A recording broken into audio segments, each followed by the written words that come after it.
Hey friends, today we're just doing a quick little video here on running on waste oil, running your furnace on waste oil in particular. Now, if you guys have seen my videos, you know that this whole Duramax runs on vegetable oil. And basically what I did is I've actually got a slip tank on the back. That one's full of gasoline. I got some tanks at home that I fill up. So that one's full of gasoline, but I've got a valve in there that connects simply to the rest of the fuel line here, right in front of the fast system here. Yeah, if you look in the back there, you see the lines running. And then it plumbs in just before the fast. I don't know if you can see it there, but anyway, it's in there.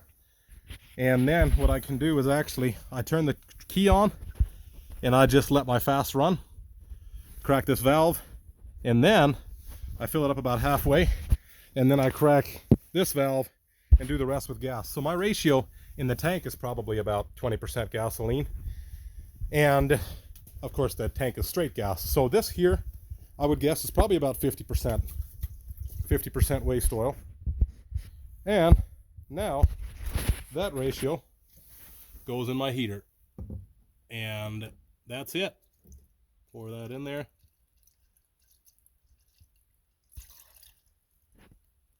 And then we'll fire it up again. One of these old John Deere kerosene heaters. Nothing special, nothing fancy. Somewhere from probably Noah's age, I would guess. Noah's timeline. It's pretty ancient. And actually what I did is I popped the screws off of here and I split the top off. And I just laid it on there. It seems to be, it seems to burn a little cleaner if I let that vent, so to speak. And yeah, it seems to flame less. And there you have it. Now, sometimes it'll do this for a bit when you first start it after you shut it off for a while. But then, after a little while, 10-20 seconds or so, smooths out. See how it's flaming a little bit around the edges there as well. That kind of tapers down as well. After a while, we're going to turn that back down. If I set it just below 50, then it seems to hold the temperature in here. Oh, what do we got?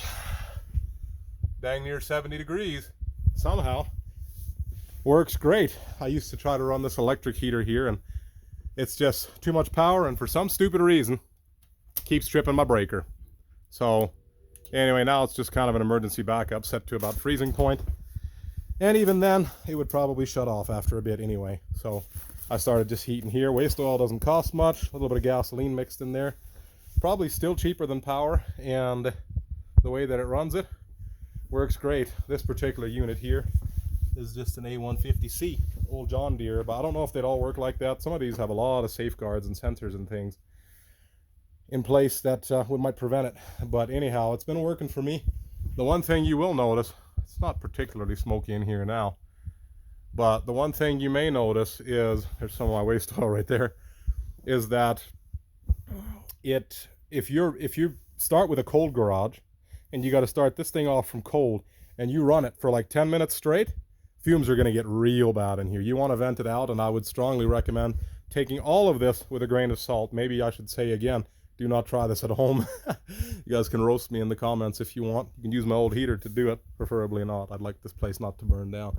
But yeah, like I said, it works fine for me.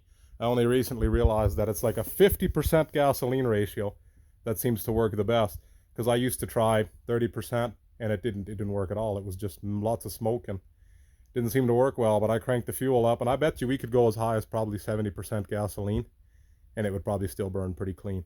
But that's what I did. I found this is the least amount of smoke. And of course, if your garage doors are opening every once in a while anyway, then it stays vented pretty good. If you find your eyes are burning or you start to feel bad, obviously, you know what the risks are of running these indoors. But anyway, hope this helps somebody. Feel free to give me some advice and tips and tricks in the comments, or roast me, whatever you prefer.